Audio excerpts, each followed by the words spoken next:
ভারত বাংলাদেশ আজকের ম্যাচের ফাইটটা বাংলাদেশ আরও একটু ভালো করতে পারত যদি ওপেনার তানজিদ তামিম এবং শামীম পাটোয়ারি ও জাকের আলী কিছুটা অবদান রাখতে পারত সাইফ হাসানের মতো।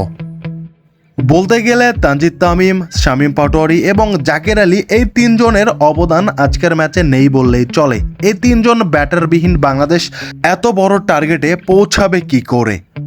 একা সাইফ হাসান আজকে দুর্দান্ত ইনিংস খেলেছেন ভারতের বিপক্ষে, তিনি যেন অন ম্যান আর্মি। অন্যদিকে বোলিংয়েও আর একটু ভালো করা যেত, যদিও শুরুটা করেছিল ভালোই, কিন্তু মাঝখানে এসে তারা একদম ডুবিয়ে দিল। যেই মুস্তাফিজুর রহমানকে ভারত একটু হলেও ভয় পায়, সেই মুস্তাফিজকেই আজকে যেন তাকেও কোনোরকম কোনো ছাড় দেয়নি ইন্ডিয়ান ব্যাটাররা।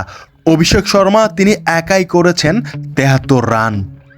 ভারতকে যদি 150-এর ভেতরে আটকানো যেত তাহলে হয়তোবা টাইগাররা এই ম্যাচটা জিতিয়ে আনতে পারত। তবে বাংলাদেশের এমন ব্যাটিং লাইনের ধস আজকের পরাজয়ের মূল কারণ।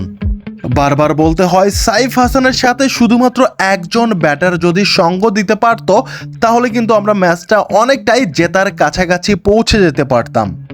তবে আজকের ম্যাচে 50 বলে 69 রান করেছে আমাদের সাইফ হাসান। তার এই দুর্দান্ত ইনিংসটাই আজকের ম্যাচের সাফল্য হিসেবে আমরা ধরে নিতে পারি।